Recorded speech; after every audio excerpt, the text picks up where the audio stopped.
So today is the 17th of January 2013. We're interviewing Peter Gargett at the School of Architecture at UQ, and interviewing you is Robert Riddel and myself, Janina, Gosseye. So, question number one. Go ahead. What architecture qualifications did you gain and from which institution? Bachelor of Architecture from the University of Queensland. I graduated in 1956. Okay. Who were your architectural teachers?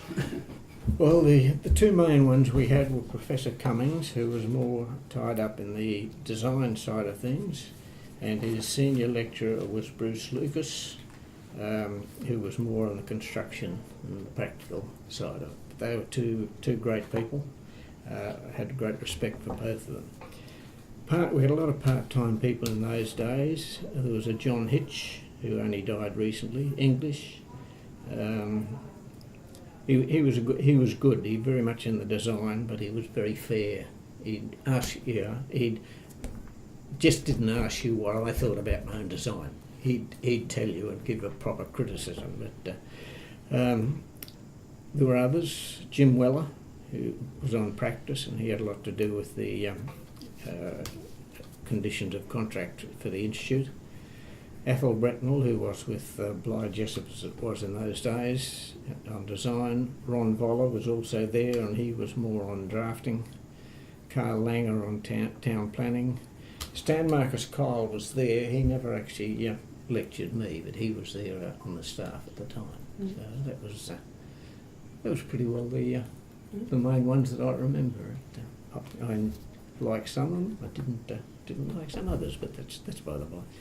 In the document you sent us on the 19th of December, you mentioned your first meeting with Bruce Lucas prior to starting the course. That was very funny. I was working one Christmas in the office, and I was in Mr. Conrad's room because he'd had a heart attack and he was out of the office at some time. So I was in his room.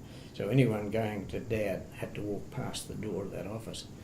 And I saw this scruffy-looking bloke walk past, and I thought, oh, it must be one of the builders in to talk to Dad.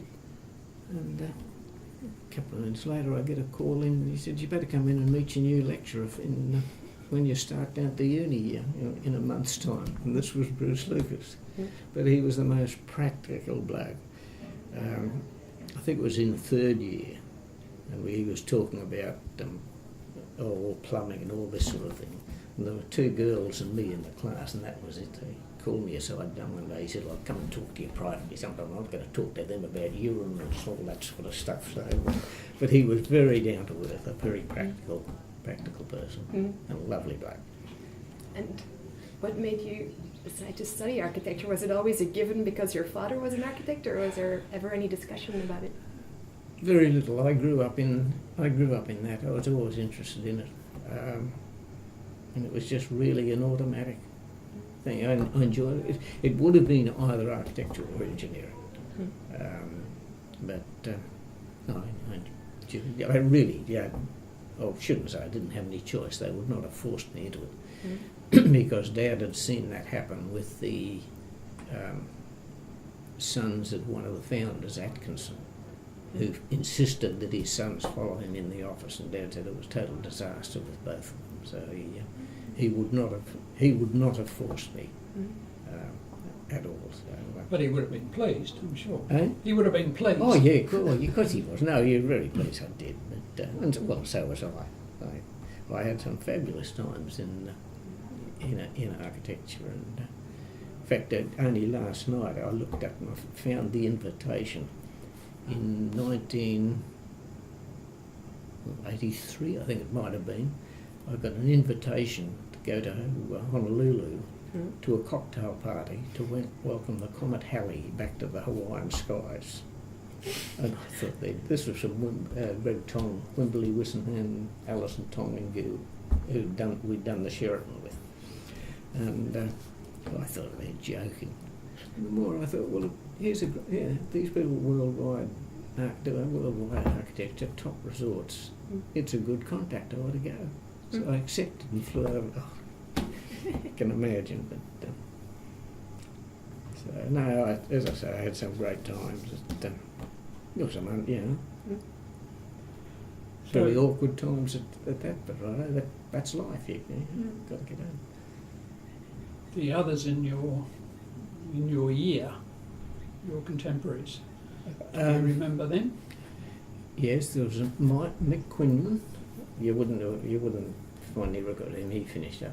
I think Tony Hensel started, and he's a cousin of mine somehow. He started and then dropped back a year. Cole Denham. And is Tony Hensel still around? Sorry? Is Tony Hensel still around? Tony. Mm. I'm not sure. He was in a home. I've very seldom Oh. contact, but I could find out. Mm. Cole Denham, you said? Cole Denham, he dropped back a year. There was a Chinese bloke. Oh, I shouldn't say this, but first time I'd ever been shown pornographic photos in my life. But anyhow, we didn't get on too well. Anne Greenfield and Margaret Kerr. Now, Anne Greenfield finished up as a student in working in Conrad and Gargett. Mm. I think she's still living up at Bow Desert. And She married Jim Harrison, Gerald Harrison. And did she practice Yes, yeah, she did. Yeah. on her own, but or through your office? I think she did some work up at Bow Desert. They're on a property up there. And Little tiny thing. Margaret Kerr went to Melbourne. She'd come. yeah, come well, from. she's still there. I have spoken to her recently. Were any of them? Do you consider any of them significant? Well, it just depends what you mean by what you mean by significant, and that's where I was having difficulty in some of these questions. Look, they were both very nice, but Anne Greenfield was a real little tiny thing, and so was her mother. But she was a real character. She had a lot of character, far more character than the other one. But they were both two lovely girls, and we got on with it. I didn't mean the girls particularly, but Cole Denham, for instance, went on to have a practice. Yeah, well, he went with Thine Denham. Yes, yeah. Tony Hensel. Tony Hensel practiced over in the west coast of America, for somewhere, not Vancouver, somewhere south of Vancouver, I think, in the USA. Mm. I don't think he ever practiced. Not aware of he practiced. So, did you have any other tertiary study abroad or anywhere else in Australia? Or, well, perhaps it's all in there. It is, yeah. Look, I went to a couple of lecture series the university put on, one on town planning and one on landscape architecture. Mm-hmm. There were no exams or anything, they were just of interest, but it wasn't really my scene, but I went to them. Look, I was totally spoilt. I'm first to admit it. I started in the office in 1957. And in 1960, I was going overseas. A friend of mine was going over there. We'd always said we'd go over together. And I was going to go over and work. And at that stage, I was getting involved with St John's Cathedral. And my father said to me, he said, "Look, how would you react if we kept you on staff while you're away? Get over there, see what you want to see what we want you to see, and come back and give us let's get the use of what you've learned." You can't knock an offer like that back. But it went further. He said, well, and he and Mum had travelled overseas in '58, and he said, we would both like you to experience travelling first class on one of the cruise liners. So I went over on the Gosseye first class, and I came back on the maiden voyage of the Oriana the following January. Yeah. So, as I say, I was spoiled. But it was a fabulous experience. I saw a lot of the cathedrals, met up with some masons over there who'd been involved with cathedrals. Met a lot of Dad's friends, architects that he'd met as when he was president here, and it was a great experience. I'd intended to go over and work there, but that fell beside the way very quickly. So how long were you away? Probably about 11 months. Mm-hmm. I think I left in February, and I met up with Lou Haley because Lou was represent Australia in the Olympic hockey team in 1956, and then again that was in Melbourne, and then at the Rome Olympics. So they came up to London. I had a little Morris Minor. So Lou and Pat and I travelled around all around Europe for 2 months in a Morris Minor. That was a scream. But, and where did you go? From what's the little island off south of Rome? Not Sicily. There's a little. Not Sicily. No, not Sicily. Capri. Capri. Isle of Capri. The Isle of Capri. We went from the Isle of Capri right up to Norway and travelled in between. We had a fabulous time. It was. And were there specific buildings that you saw on the way that you remember? I think probably one of the old cathedrals was just amazing. I think the one I like, and I still remember as much as any, was Durham Cathedral. Mm-hmm. It is so heavy. It is brilliant. I was quite surprised at the damage to so many of the old cathedrals and the repairs. Some good, some very pretty nasty. But it was great to see that. But one building didn't even have a sign on it, but it was some UN building in Switzerland. And look, I forget the name of the town. It wasn't in Bern, it was outside. But it was a lovely building right on one of the lakes. But we couldn't find. I found out later what it was, and I forget now. But that was probably the most impressive of the buildings we saw. And other modern buildings? Oh yeah, it was. Yeah, it was a new one. Yeah, that one. But were there other modern buildings that you specifically saw? What about in Italy, when you would have gone to see Lou when he was in the Olympics? No, I didn't. Oh. No, well, that's another story. I was offered by a neighbour, and I had a free ticket to the Melbourne Olympics. Probably about 30 metres from the finishing line of all the athletics. She was a Senator Dame Annabel Rankin. And she said, look, all senators have got 2 tickets. She said, I'll be using mine for such and such, but most of the time, after 3 days, she said, I won't be using the second one. Would you like it? I didn't want to go to the Olympics, too many people, but when I got that offer, I couldn't get there quick enough. And the same friend that I stayed with in London, he was the doctor for the Olympic boxing team. And he was driving down, so I drove down with him and drove back with him. And, so that was, in fact, Dame Annabel finally said, well, look, one of the other senators has got a spare ticket to the opening. You can come with us to the opening. Be at the Windsor Hotel by such and such in the morning.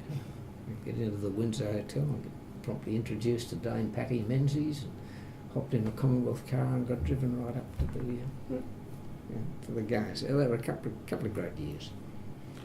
So that was 1956, but in 1960... 60? No, I didn't see the Olympics, no. Did you... where else did you travel in Europe? Well, Robert, we went... we started up in Norway and went down through... didn't get down to Spain. Did get into Italy, Switzerland...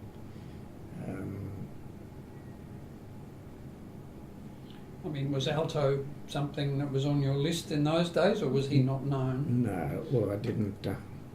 We didn't see any of that. Didn't see any. I don't even think we saw any of Corbusier's stuff. but I went all around England. But that was more for the cathedrals and some of the hospital stuff. And there would have been some new cathedrals by then. Oh yeah, Coventry. Yeah. And Coventry. Yes. Went to Coventry.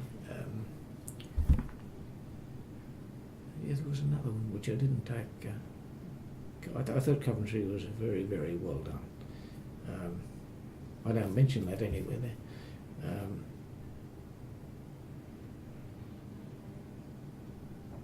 Did you go to Truro, for instance? Oh yes, yeah, I went to Truro. Pearson's That was there was another one in London that Pearson had done.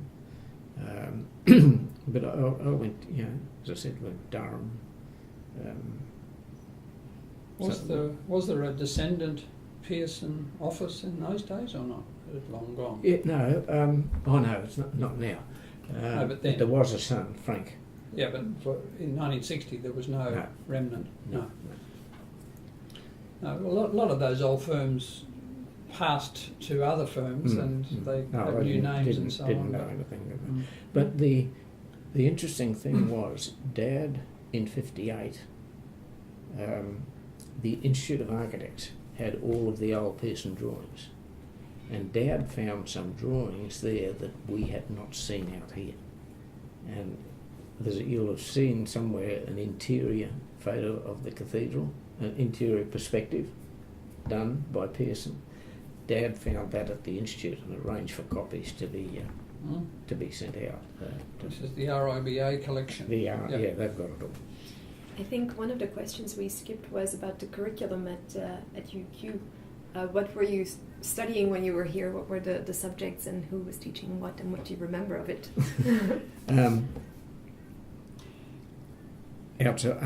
Tertiary stuff? No. Your main architecture degree here. Yeah, well, that was the... the other... in the early days, it was split.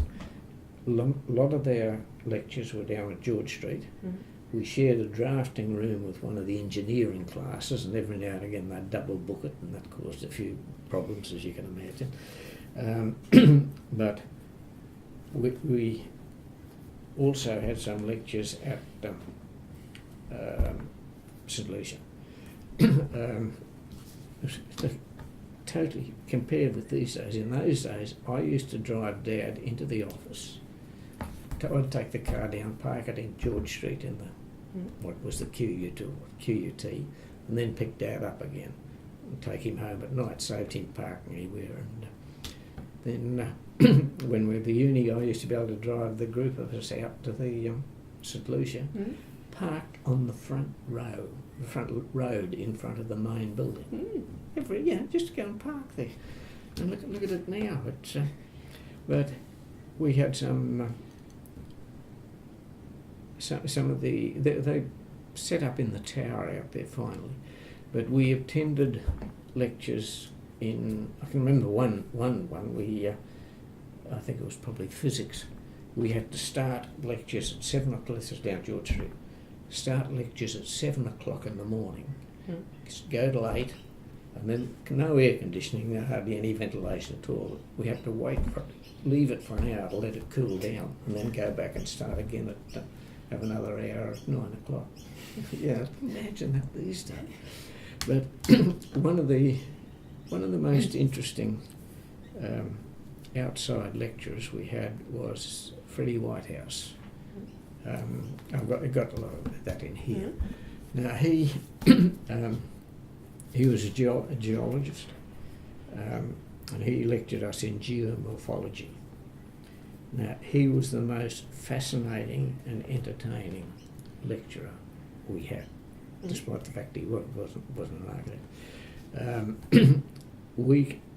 We appointed him as a consultant for the stonework and the cathedral later.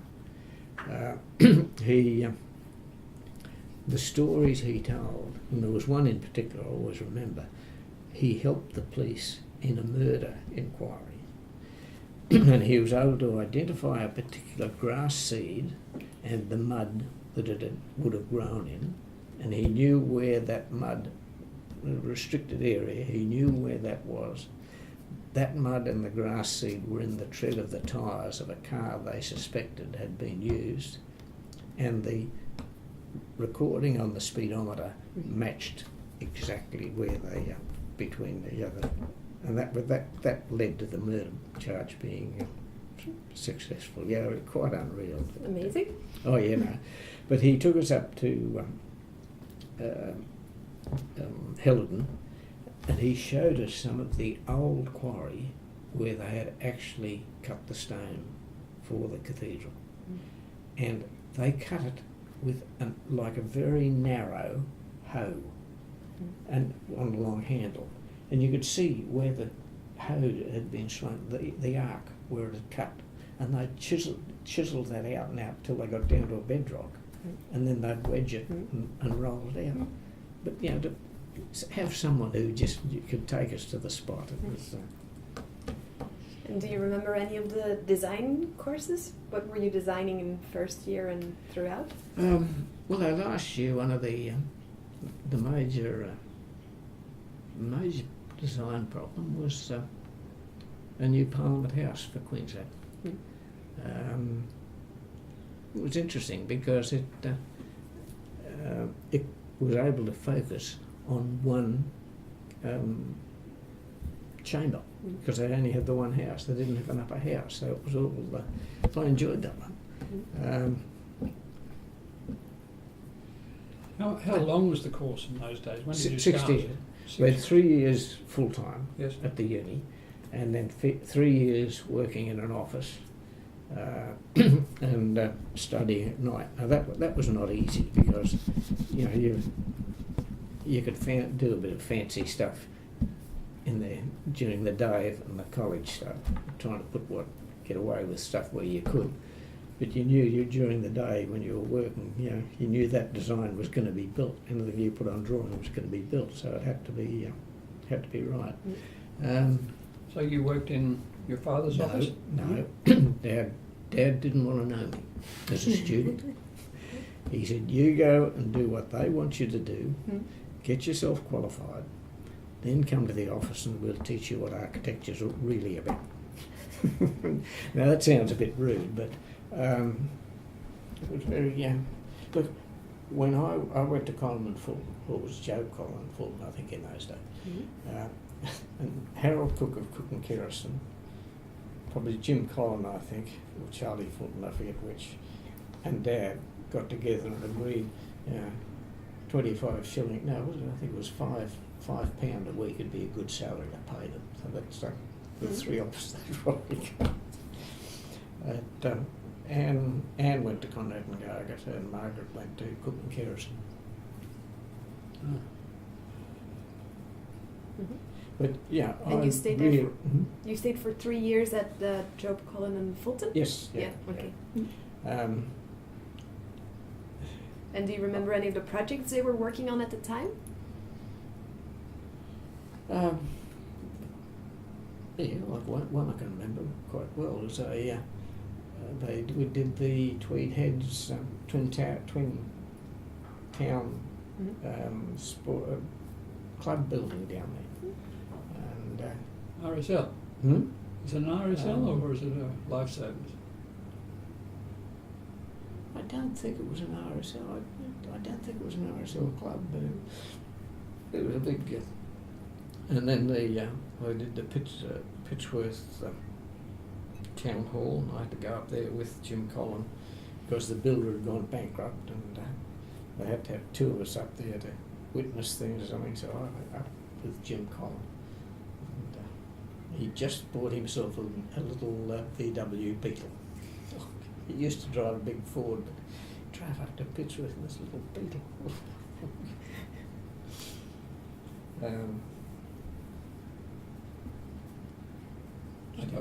Did a little house out at, did the work and drawings, and yeah, really, when I started there, I hardly knew how to put pencil to paper doing a working drawing for a house. I didn't teach you that here. No. Well, they probably might have tried to, but they didn't. No, I would, It's an exaggeration to say I had to ask where every line should go, but it really was. I was not really capable of doing good drafting until I learnt real drafting, working drawings in the office. And did you learn in pencil or in ink?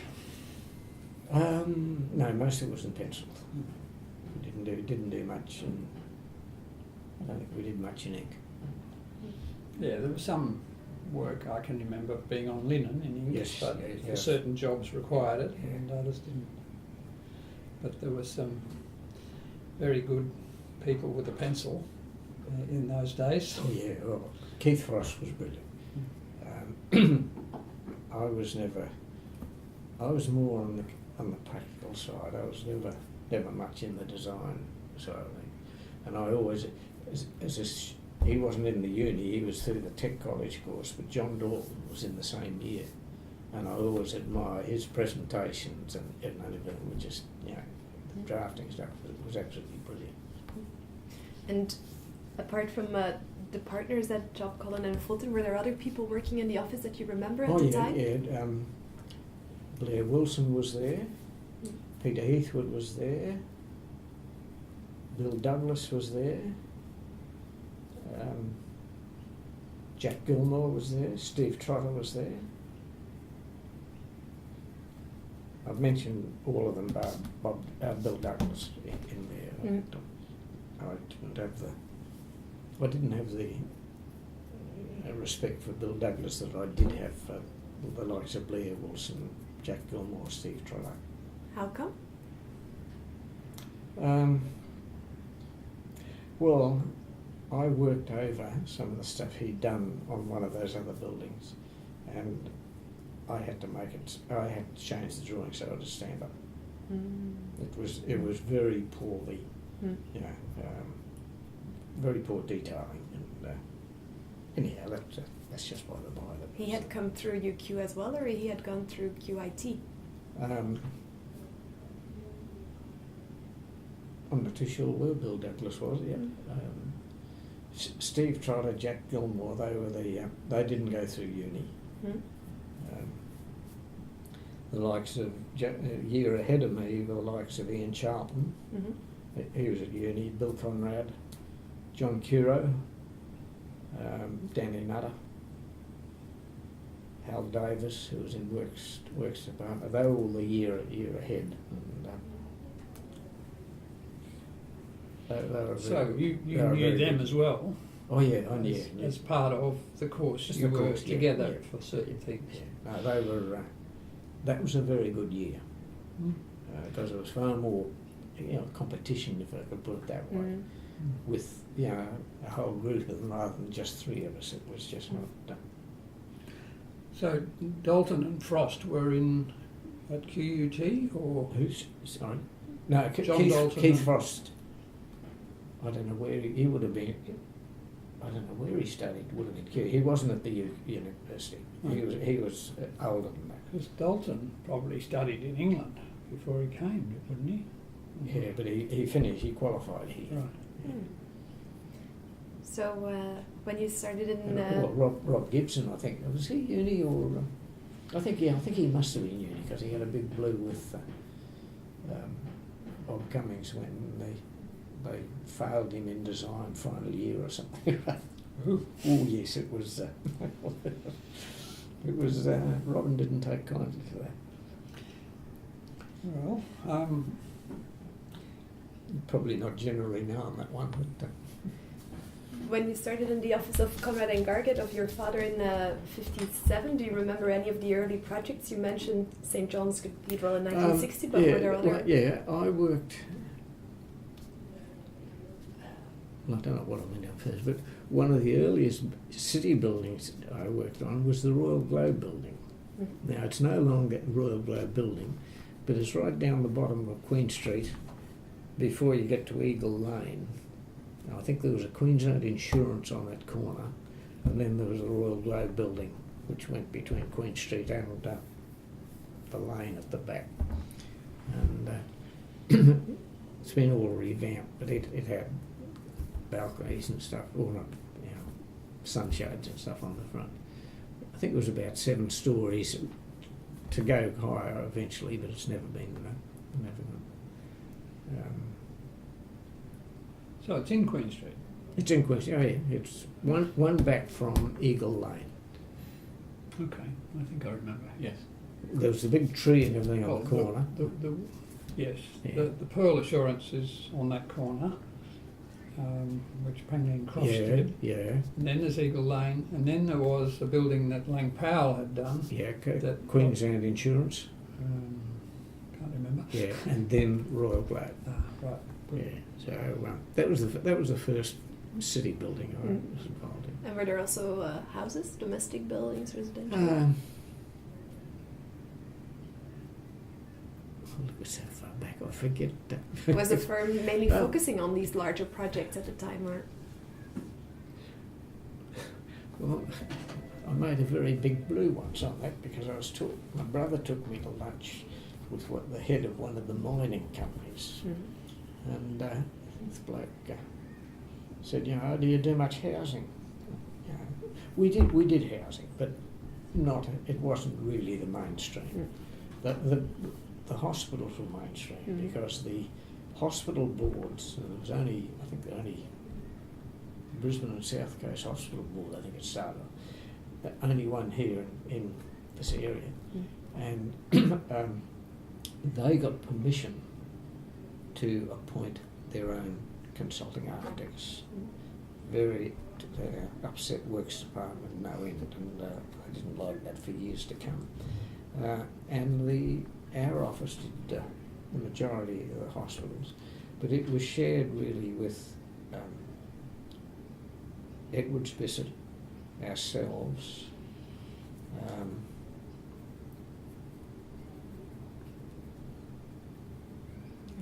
was it all Phillips and Wilson? No, John Deschen, with John Deschen. Well, he worked at Bissett. Edwards Bissett, right.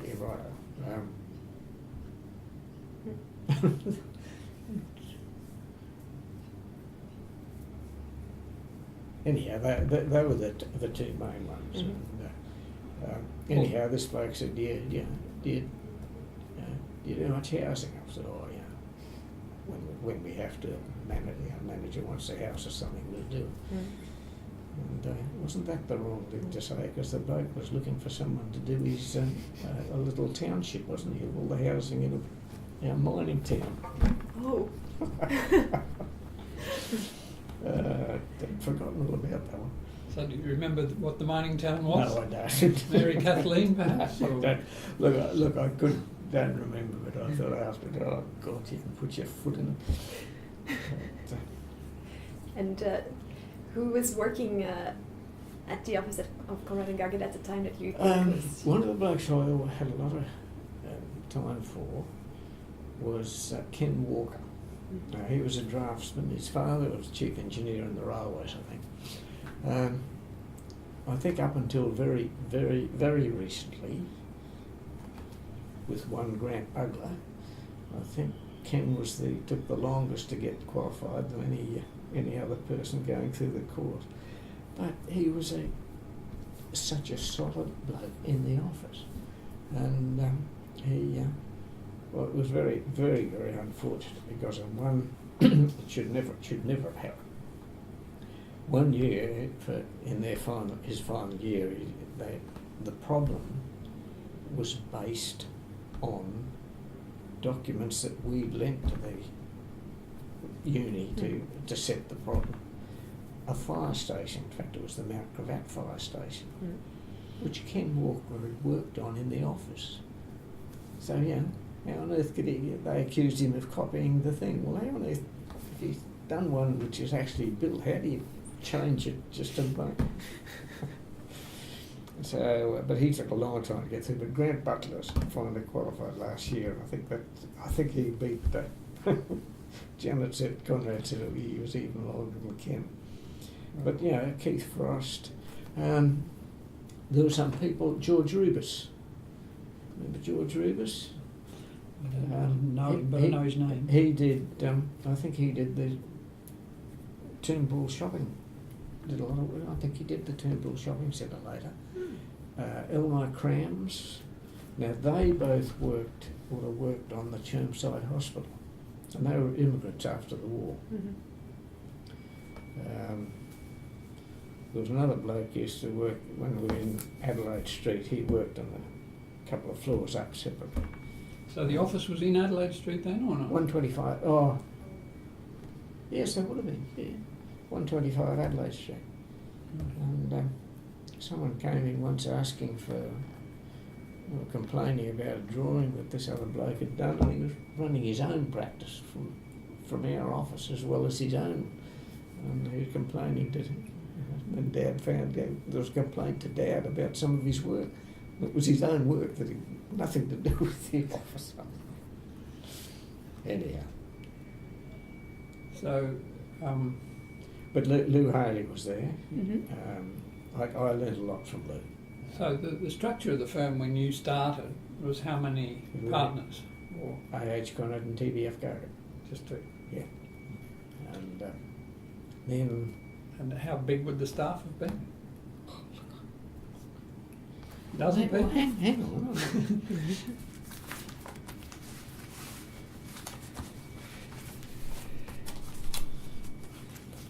But the building they were in, 125 Adelaide Street, how much space did they have? I mean, it was One floor, and I think they had a bit of another floor. does that building survive? Yeah, I think it's still there. Dad had a lovely girl on the switch. Came from a country family. She was the first lady member of the Santa Gertrudis Association, very much into the cattle. But she used to buy some fruit. There was a lane right down under Dad's office, under the windows. The bloke had his fruit stall there. But he used to put all the good fruit out the front, but then when he was serving, he used to take it from the back. Pat got some, wasn't all that good one day. She went into Dad's room. I think Dad was on the second floor, and threw it all back at him from the window. He never knew where it came from. So it's somewhere near the Brisbane Arcade, is it? Sort of? Between the Brisbane Arcade and Wallace Bishop's, there's an alleyway down there. Right. And, Was it a building that the firm had designed, or not? yeah, I think they'd redone it after a fire. There you are. It doesn't. There you are. 19. Atkinson and Macleay in 1907. It was actually founded in 1890 by Atkinson. Then Atkinson and Macleay in 1907. I think Macleay was the Australian champion penny farthing cycle rider. Mm-hmm. I think he bought a car pretty late in life and then got killed on a level crossing at Cavendish Road. 1917, it became Atkinson and Conrad. Now, Mr. Conrad came up from the south, and I believe he got 100% in every subject he did in the whole of his course. Right. It's unbelievable. Did that come from Melbourne or Sydney? No, that was from Melbourne. No. And, Atkinson died in 1939, and the firm became A.H. Conrad and TBF Gargett. 53, Viv Curtis, Charles Hamilton, Lou Haley and Keith Frost elevated to associates, and then Bill Conrad and I would have gone in 50, I think 57. Bill was a year ahead of me, but the fathers agreed we ought to be both seen as equal when we went, so it was 65. Those six were admitted as partners, and the firm reconstituted Conrad and Gargett and partners, at which time Joe Orange was raised to the status of associates. Then we had Duncan McPhee, Frank Holmes, Ron Hawkins, Gary Cumming, Wilf Jews, and then later Kerry Whiteoak, Ian Charlton. So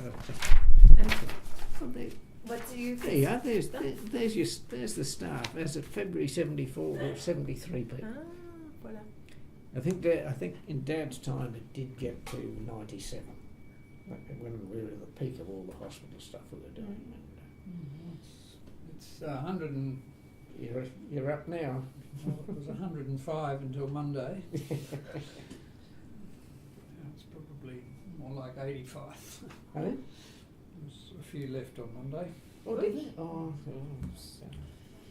Yeah, I can remember the times Dad had to put staff off, and it really took it out of him when he had to reduce staff. It's not nice. No, there's no good way of doing it. Eh? No good way. No, it's. So I thought you were all doing pretty. Yeah, most of the work on the MARTA finished, is it? Or? No, but it's the next ones have been delayed. Oh, yeah. They'll happen, but they're delayed by years. So what do you consider the most important buildings of the firm of the period we're looking at? Or That's when you joined? Which is up to 1975. Yeah. Right.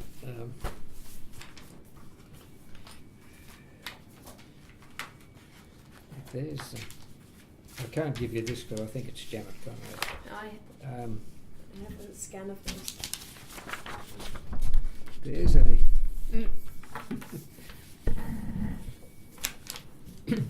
Here's the years down here. But in the area you're talking about, you've got the MLC building, PA. Prince Charles was probably one of the most.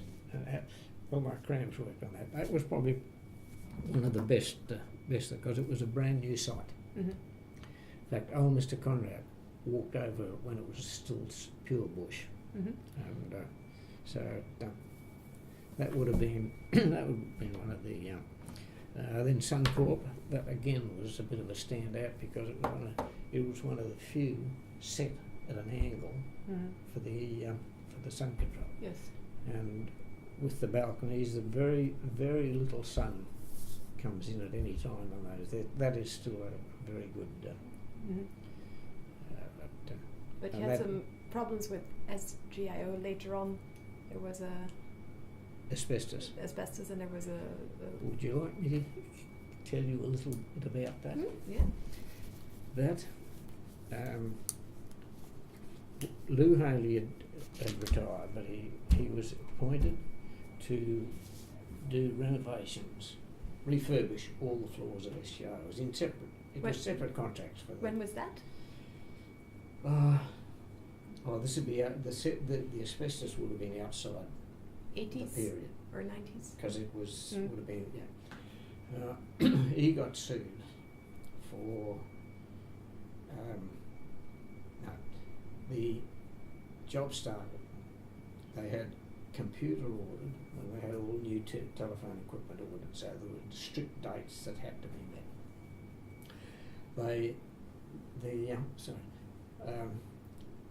Telecommunications union fellows went on strike because they found asbestos in the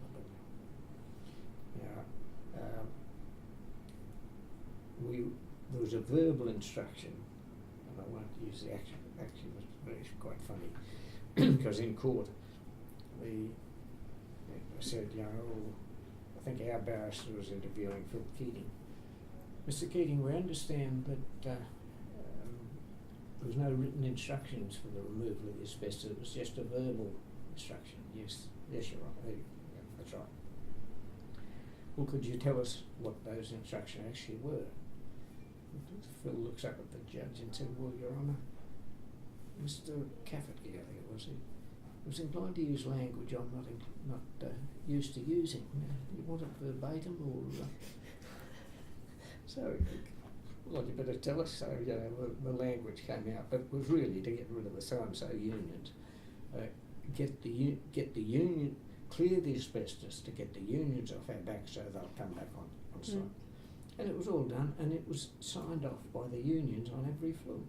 So, and anyhow, then years we went through all the court case, and that to sit in court, knowing we'd done what they wanted at the time, But I've got to admit, our documentation used the word total. But it was total in the concept of the areas we were working in. Mm. But you know, you get the word total, you can imagine what the lawyers will do to it. So anyhow, I was up, a very good friend who we go fishing with, he's no longer with us unfortunately, up at Fraser Island, round the table one night, and all this came up because Lou Haley was there, this bloke was there, and he happened to be a very good friend of the then chairman of Suncorp. Mm. And I was there. And he said, but he was referring to Phil Keating, he said, you fellas put a hopeless, bloke on your staff member to look after the job. And I said, Keith, hang on. I said, the bloke we put on, he may not have been any great design architect, but I said he was one of the best people we had for looking after a building like that, a job like that. Well, he said, that's not what I heard. Well, I said, did anyone ever tell you that when he was out on his own practicing as an architect before he came back to us, he'd been a student, that he was doing work for the then chairman of Suncorp and his wife, but had to sack them as a client because he couldn't bear to work with them any longer. The jaw just went. He said that explains a lot. Mm. So, there's no doubt that claim was personal vindictiveness. It really was quite shocking. But it was quite an experience too. Well, a lot of the legal people said it was the most dishonest claim they'd struck. In one case, we had local architects saying, oh no, well, I've never had to remove asbestos from a building, but if I was commissioned for that, I'd do this, this and this. This and this included they'd get up and lie on their backs on the scaffolding and pick the asbestos out of the threads on bolts and the steel. That was totally contrary to and their costing was totally contrary to the provisions of the codes for removal of asbestos. Mm. So, one bloke up from Melbourne, he was asked, and he had experience, and I think it was from Darryl Jackson's office, and he wouldn't answer a question. Where there's a photograph showing asbestos, why wouldn't the architect have seen that? Depends where the photograph was taken from. And no matter how they went round, that depends where the photograph was taken from. That's the only answer he'd give. The judge finally hit the roof. And he said, well, Your Honour, I suggest that was taken with a very small camera held in one hand up between a small gap between the wall and the ceiling, where, it's the only way it could be seen. Mm. Now, that's the sort of thing you're up against when you get into that sort of not nice. But anyhow. Well, I guess that's a bit of a sidetrack. Yes, it is. The buildings that I remember that associated with you would be the Commonwealth Bank in King George Square. King George Square, yes. Lou and I were involved in that. That was a real challenge because that bank had more over-the-counter transactions. I think it was only in the world. I think it was second only to some other one in South America or somewhere. A huge thing, and it had to stay open on site while we built that building. And it all worked out well. That had asbestos on the beams too, but that's still there. I don't like it, I assume it's I've always liked that building, and I thought that it was very nicely resolved in every way. Yes. And who takes the credit for that? Basically Lou. But I was very closely involved because I built the model of it. I've still got that home actually. And we actually used that as a design tool. It wasn't just you design it and then build the model. We, widths of balconies and all that sort of thing we did them all on and particularly the Burnett Lane elevation. We did all that and sorted it out on the model. And, so that was, so I was involved, but no, but Lou would have been the main one of that. I was more in the administration of it all. So. And the cathedral work was going on at that time or not? Yeah. Look, well, the cathedral was always an ongoing job. But there was various people who were associated with the cathedral that I don't remember anymore. Well, Viv Curtis. Well, Viv Curtis and Dad really oversaw everything in the office. And when I first went in there, I thought, what a stuffy old bloke Viv Curtis was. The more I got to know him and see how he worked, the more I admired despite the fact he was so quiet bloke. He wasn't. Are you gainfully employed? You were no doubt asked that question. Yes, I was asked that question every day. And he knew what was going on every board. Yeah. This fella would go and sit down at every board and look and ask everyone, "Are you gainfully employed?" It became a real, with the most lovely, sincere bloke you could get. Mr. Conrad was always closely involved with the cathedral, but then he was out of the office for years. I more or less did a lot of the hack work. I didn't do any of the drafting for the extensions. That had all been done. Me and Charlton, I think Janina did some of it. But I took over. I rewrote the specs and did all the contract administration. And looking after the maintenance, which is the big worry always was that with the cracks in it, at the east end, and that's where Conrad and Gargett, well, it wasn't Conrad and Gargett, that was where Maclay became involved with the cathedral back in 1970. I think he took about 10 months to answer the letter. It was quite funny, but after his appointment, but. It was the cracks in the east end started within 5-10 years of that building being built. We don't believe it's anything to do with the cliff. You said it was thermal in your document here. You said it was because of the temperature rise. Well, we put Colin Barnett. Yes. Well, Colin and I used to go up into the on top of the vaulting and the thing. It's so filthy up there. And I'd arranged for the university engineering people to put dial gauges reading 1,000th of an inch up across the cracks.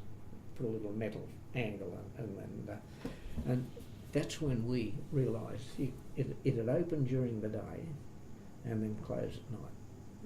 Now, that's a real problem sometime in the future because it opens, dust falls in. And there's not the pressure, it can't go physically back to where, and that's an ongoing thing. I don't know what's going to happen. But, well, the MLC building, I remember when I started there, was under construction. I think the second stage, and it was designed by Bates Smart. Yeah. We work with Bates Smart on that one. And was it identical to others that they built and designed?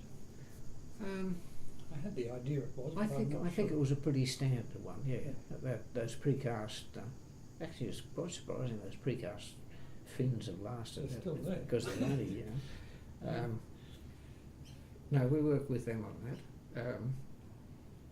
Don't know when. No, this is probably outside the period, but and then just working with Southern people. Dad got a phone call. Would you have known Shirley Court? Yes. Yeah, right. Well, she was on the switch. Dad got back from lunch, and Mr. Gargett, there was a call from Melbourne, wanting to know if the officers would be interested in being architects for the Age new building for the Age newspaper. Now, Dad even rang the telephone exchange to make sure it was a genuine trunk-line call and not someone pulling his leg. But we finished. We worked with Godfrey Spowers because there was a very big family, close family tie with the Age newspaper family. So we finish up work with them. But that was quite a... Charles Hamilton and Wolf... I think Wolf Jews went down there. So this is the Queensland newspapers you're talking about, or not? No. After the Bowen Hills. Yes. But they obviously, knew what we'd done. Ian Kerr had great respect for Charles Hamilton, and so they obviously talked together, and so they just, So Charles Hamilton was someone I didn't know very well, but he always seemed to know what he was doing. Yes. No.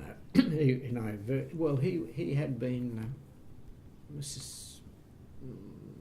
Not chief architect, secondly chief architect to the city council architects. Oh. So he came from Brisbane or somewhere else? No, he came from Melbourne. Oh.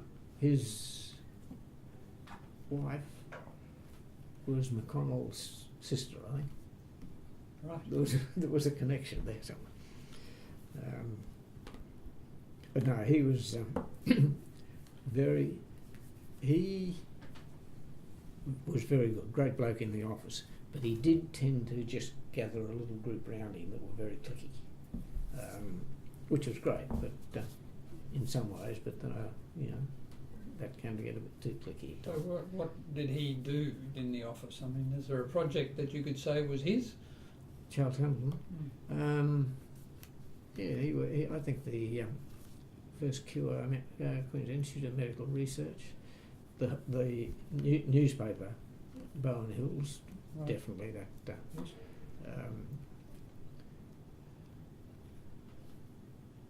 What else would he... God, that's going back. Well, there were fire stations. There were... Keith Frost did a lot of most of the banks, fire stations. ANZ banks, national banks. National Bank. I did a lot of... Well, now, which National Bank are you talking about? Frank Holmes did some of the... Well, I was involved with the National Bank quite a lot. Then there was the States House, which was now National Bank House.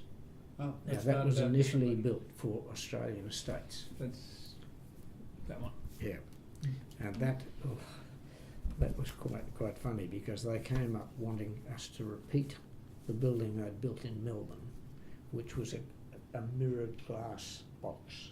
No mullions or anything shown. They wanted it up here. We finally were able to get some columns outside. But so, what did you think of buildings like the AMP when they came up and started doing them fully reflective there was a bit glass? of resentment that they had to bring in other people from up down here. But no, the AMP was quite a. I think I've mentioned that here. Quite an outstanding. Building of its time. The Blue Tower is not nearly up to this, but that was done. The AMP was a prestige building. The Blue Tower was more in development, investment. And then there were buildings like the buildings that the council had for its administration in George Street. Stocks and Holdings. Ian Charlton worked on that one. But again, that was working for a developer, and it's not the same. Ansett, the original Ansett building, Ansett Hotel. That was the one on North Quay. Yeah. And the office behind it, and car park and everything there. But Camalco was probably a more significant building. Yes, that George. was Lou Haley. Charles Hamilton and Lou worked on Suncorp. Not Keith Frost? No. Frosty did early in the piece, but nearly lost us the job because there was such a lot. There was not an urgent program, so he tended to do other stuff until it got got a bit nasty. Anyhow, finally got around that. But the SGIO. I was at school and friends with Ian Hiley, and his father was Sir Thomas Hiley, the State Treasurer, and he'd never pushed anything out. He and Dad were very great friends.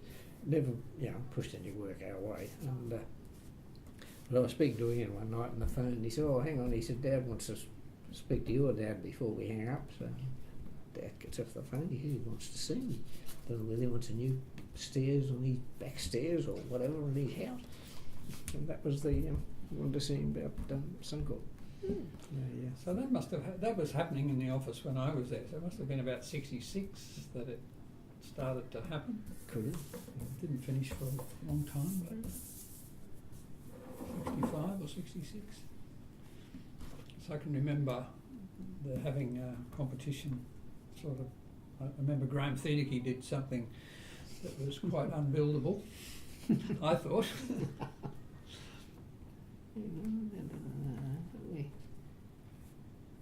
What are we looking for? SGIO. It's on 1970, yeah, it's on the top. About 1970. Yeah. So it probably had a few years gestation. Yeah.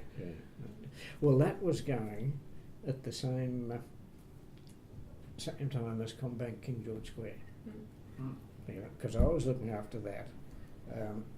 Lou and Charles Hamilton were looking after Suncorp.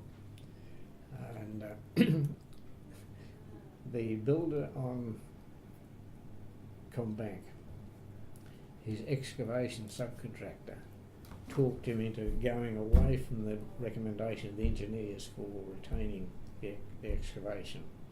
And they were the days when there were trams in Adelaide Street, right?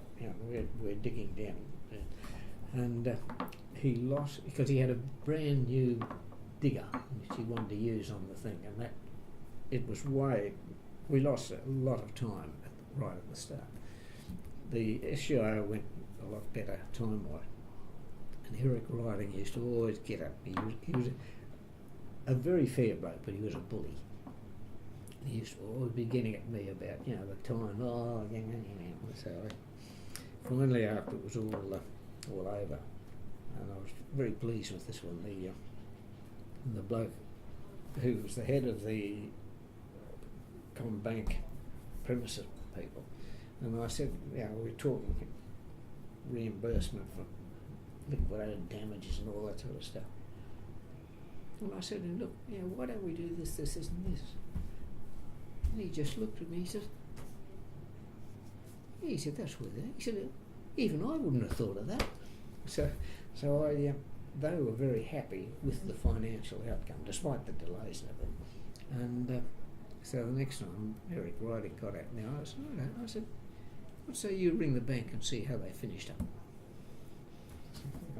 He didn't like being I'm sure he did, because he was a different person from then on. Totally different attitude. And as Lou said, you had to stand up to him, and it was he was too much private enterprise bloke to be in the public service. But, anyhow, so meet all characters. And who were the other architects or the other firms that were working in Queensland at the time that you thought were doing good buildings? Sorry? Who were the other architects or the other firms? Well, Robin Gibson did. He was with Thine before, and they did some very nice stuff. I think they did the Guardian building, which was one of the early high-rise ones. John Dalton in the housing. There was Hayes and Scott. The housing, Hayes and Scott housing. John Dalton on the housing. They set the scene for a lot of the housing. And what about Carl Langen? Is that?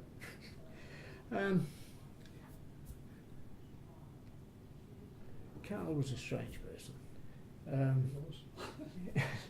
But that thing he did for West down the valley was a very nice job.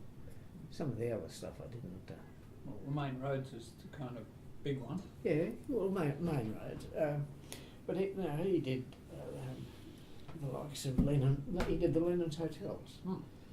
But we stayed at the Lennon's Hotel at Broadbeach at one stage, and here the PowerPoint for the dressing tables, they'd have to cut a hole in the mirror to look at. You don't expect a PowerPoint to be located in the middle of the mirror, but no, he did so. Main roads wasn't a bad building for its time. Leonard's hotels on the whole were pretty good building. A building like, say, the T&G building, which was close to the bank. That was Sydney.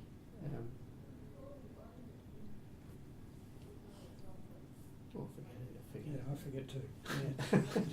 but did you like that building or not? I mean, was it an asset to the city? Well, it's a bit heavy.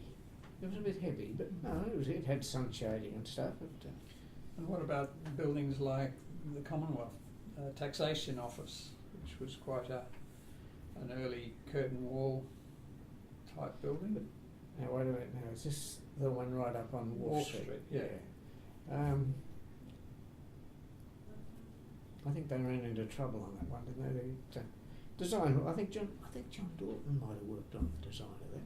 Huh? That's only a suspicion, but no, that was quite a. Yeah, I wouldn't knock that one. But I think the builder went. The builder got into trouble there, and I had to change it to a cost plus rather than. It was when the costs were going like that, and I had to let him go on a cost plus rather than finding a new builder and starting again. And then, I mean, there's buildings like the Prudential, which must have happened about that time. The one at North Quay. H.S. McDonald. Hey? McDonald, wasn't it? Yeah. No, Stanley McDonald would not stand in high regard as far as a design architect to me. And what about Burrell? Durrell. Mm-hmm. What about Burrell? What do you think of the project of Burrell? No, Jim Burrell and I did not get on. No? To be quite honest, no. But did you like his architecture? No. Or not really? No. And were there other architects? I won't go any further. No, you don't have to. And what about what Blythe of Bretnell was doing? Yeah, they did good. So, Graham worked in our office in 1957. Graham, Bly, Gordon Briggs and myself bought an old Austin A70 station wagon and drove out to Ayers Rock and Mount Alder and back in 3 weeks. Had a ball. We're only talking to Graham about it this on Tuesday. But, look, they were. That was a great time, a great trip. But we all got on so well there. What about Prangney and Crofts then? Yeah, they did nice stuff. I mean, the Pearl Assurance is the one I can think of. Ted Croft. Dean was always the front man. Ted was the solid worker. Yes. Great respect, and I liked Dean too. He was tied up with the vintage cars, same as his son. And were there international architects at the time that whose work you were admiring? Or? Yeah, well, we worked with Wimberley Wissenham, Alison Tong and Goo on the Sheraton Hotel. They were from Hawaii, and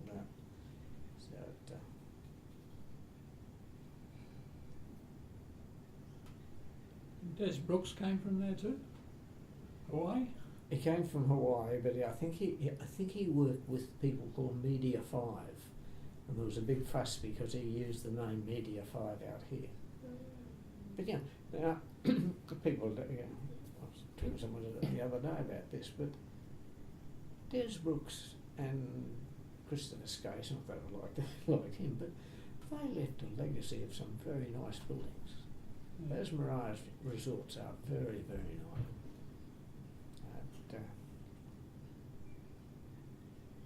But apart from people that you worked with, I imagine that the firm also got the architecture journals that were available at the time. Were there international architects whose work you thought was worthwhile?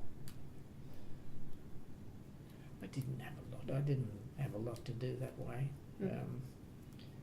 I like some of the stuff. I didn't like a lot of the way some of the things were going, but some of those resorts for Hawaii.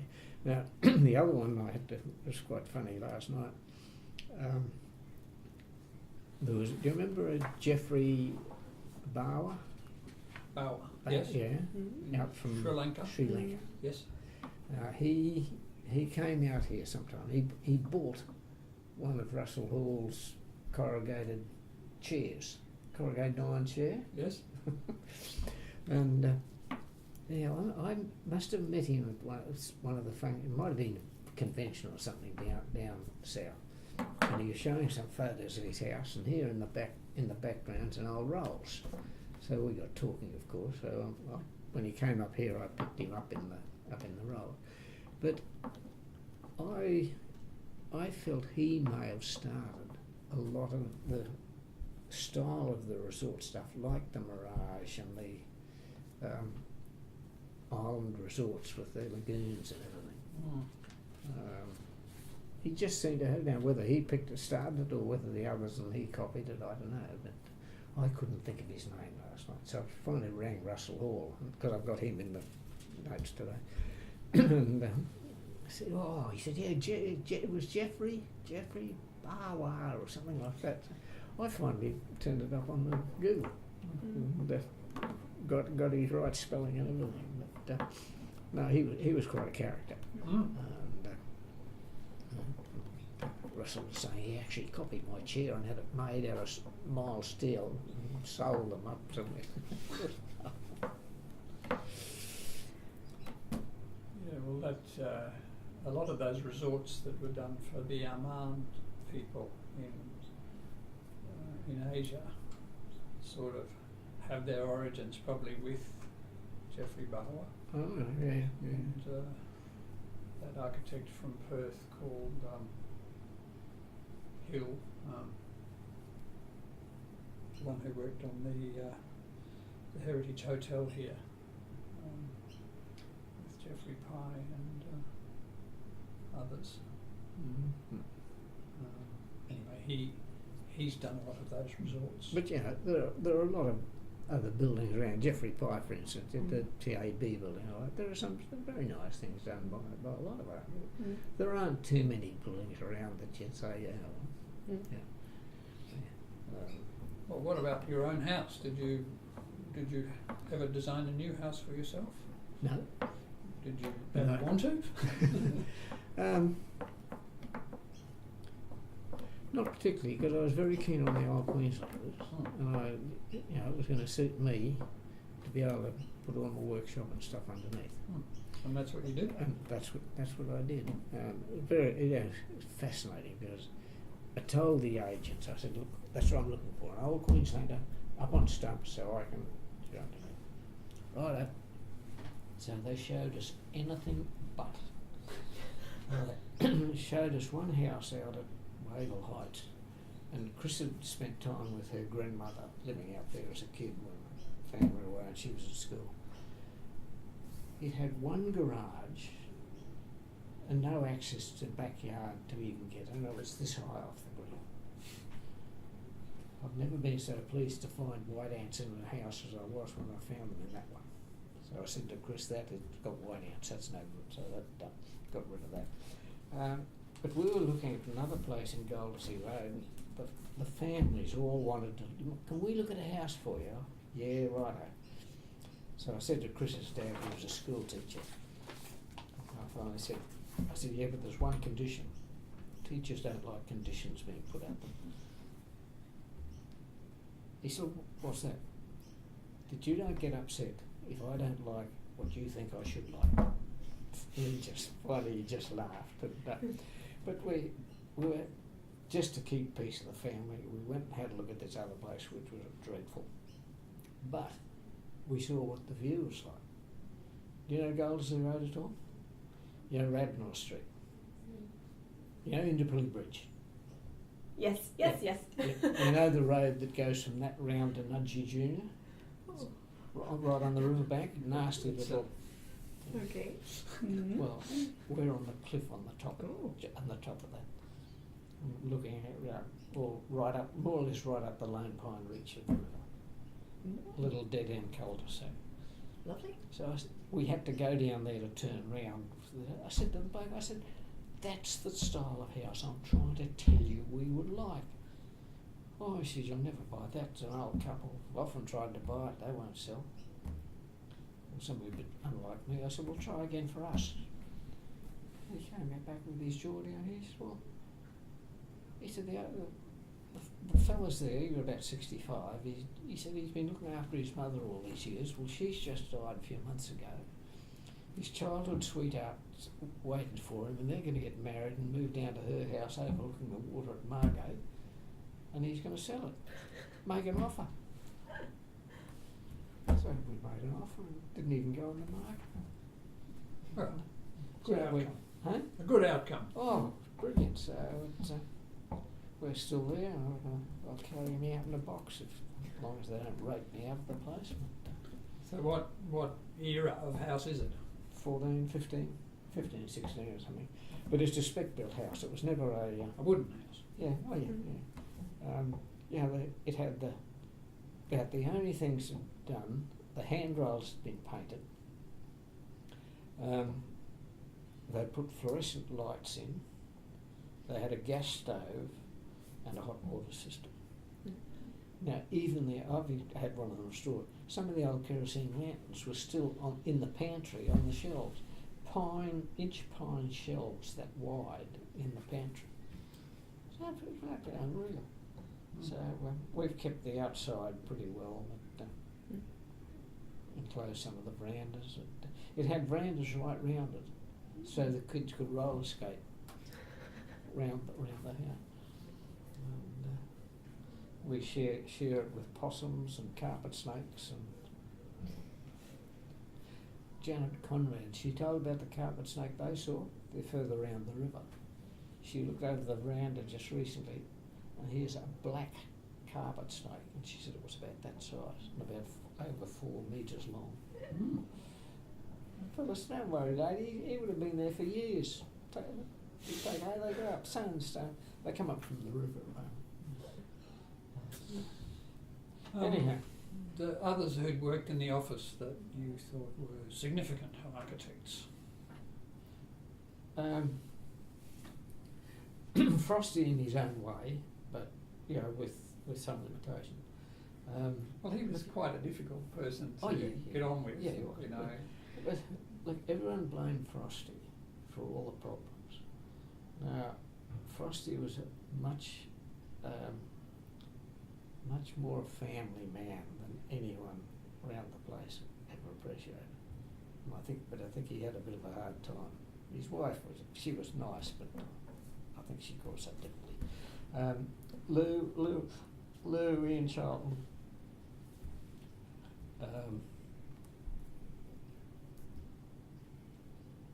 Of the younger, well, we were no longer younger, but Lou and Ian Charlton were probably the best pick of the. Well, your father was considered to be a good architect. Oh yeah, well yeah, that's how I said. I'm leaving. Well, so it was old age until he had his heart attack. I shouldn't say this, but Bill really did not want to be an architect. He would have been much better as a doctor, which he wanted to do. But admire him for what he did do with a lot of the hospital stuff. But we had a great. But Lou, well, Charles Hamilton with some of his stuff. Lou and Ian Charlton were probably the most effective. There was someone there I wanted to ask you about who had an office on the veranda at Milford, who was Mr. Stronach. Yeah. Now, he was presumably the builder, Stronach? Yes, went bankrupt on Mackay Harbour. And he was the one who had that wonderful house built for him at Hamilton by Lang Powell. That was a Stronach, and I didn't know whether a builder would have enough money to build a house like that. But no, he went. Well, he had an old Bentley up in Mackay, an old 3-litre Bentley. So he and I used to have. I'm tied up with vintage cars. So he and I used to have quite a.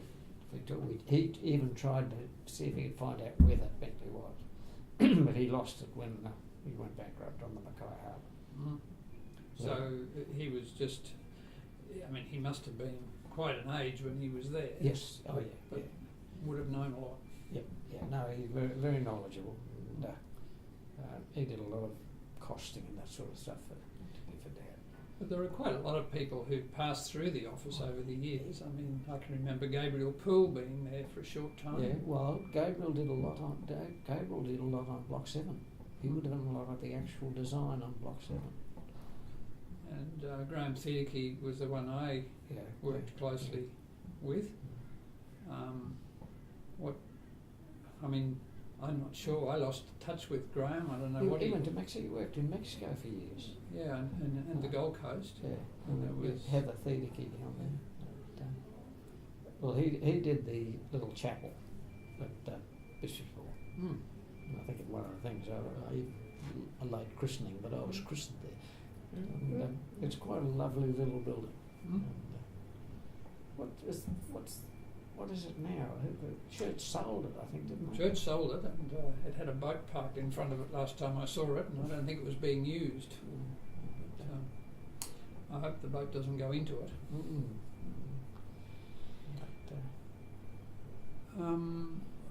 But no, there are a lot of people went through. But I think Dean Prangley might have even been there as a student. Jim Collin, I'm sure was.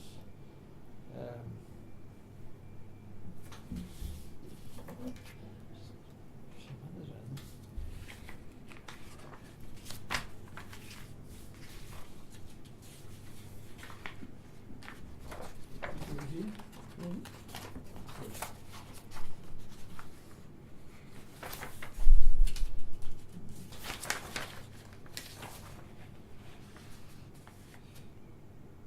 Ian Silent, Danny, John Curo. Oh, I've even got Robert Riddel mentioned. Jim Conley, Jim Collin, Dean Prangley, I think. But you know, you asked international people that I have had some influence on me. I've always loved that house, Frank Lloyd Wright's Falling Waters, was it? That to me, I just, you know, I remember one of the best I've seen. Wimberley Wissenhand, who we worked with on the show, this is over on page 5. Jeffrey Barlow. Now Peter McCallum I mentioned. He was on the practice committee, and he didn't get on with the Federal National Council, but he was a top bloke on the practice committee. In fact, I even tried to, I did nominate him for the gold medal for architecture. No one appreciated just what he'd done, and he had a very big influence on me on the practice side of it, and then Dad, Viv Curtis, particularly from the senior people within the office. See, I never really knew Mr. Conrad when he was at his peak work. None of them. Dad would have been the only one, and Viv probably. None of the others would have ever seen him, but he would have had a heart attack because of, obviously overwork.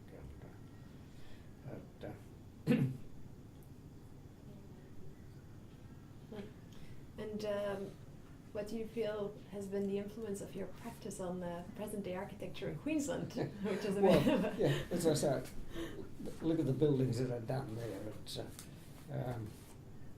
It's been a very broad practice, very wide practice, and a lot of people who are out practicing there have been. It's influenced some of them. Some of them. Not much more I can say than. It's still going strong. The SGIO Theatre was one that Duncan talked about. Who was Duncan responsible for that? No. That would have been Lou or. Duncan mentioned Keith Frost. He said that there was a competition, and Duncan had teamed up with somebody, and there was another team that had Keith Frost, and he said that it was a competition within the office. Within the office. I don't remember that, but I do remember. I redesigned the car park the car park at the thing, because Frosty had it. Once you park, say you parked on the first level, you had to go right up the top floor to get out to come down. I don't know how he got that. I remember I picked it, or Dad picked it, and I went home and worked the whole weekend out to try and sort something out because it's couldn't. But then they changed it. I'd done something then. I didn't see much more of Suncorp, and I had it so that the ticket office to pay to get in. You could reach from the driver's door. I don't think that. I think that got changed. And anyhow, that was some of the little clicky things that happened. So did Keith Frost build a house for himself? Yes. Kookaroo. Is it something outstanding or? Oh, it was a nice house. And, we went out there one time for morning tea, Mum, Dad, and I, and to see the kids' model train set. Mum asked one of the kids, well, which is yours? Is that one of yours? Oh no, that's Dad's. Dad owns more of them. Frosty looked at and read it. So yeah, they were some of the sides I saw of Keith that others wouldn't. But Lou Haley did a house for himself. Lou's done a lovely Albion. house. Yeah, that was quite adventurous. Yeah. He still I lives can in it? remember going out taking levels for it, setting that house out with the. And we got a nail in the tree, and I'm looking through the telescope, and the nail goes. the wind in the trees. No, that's a lovely. Yeah, it's a lovely place. Still there. Well, if you had to choose a building in Queensland that in that period. After the period. Hmm? After the period, post 75. Yeah, that. Yeah, I was a bit lost on that. I was going to ring Janet Conrad and say, well, have a talk to her, but Well, I guess you could well, think of things that have won awards. I mean, you were president of the institute. Yeah, I know. Well, let's face it, Robbie Gibson's Performing Arts Centre. Don't think there's anything to match. I reckon he was very badly treated by the government.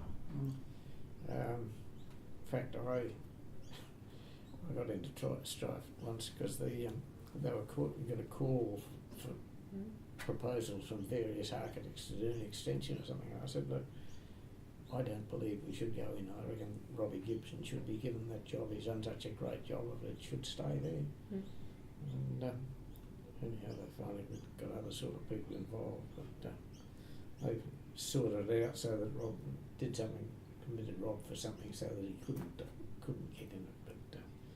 But I think that is, the facility that gave Queensland is great. The idea, though, of raising it above the road level, which was sort of the Barbican approach to grade separation, they called it. It seemed to me that you were never going to have enough people to make that actually a convincing model for how you'd build a series of buildings like that if you were going to take them one story above everything else.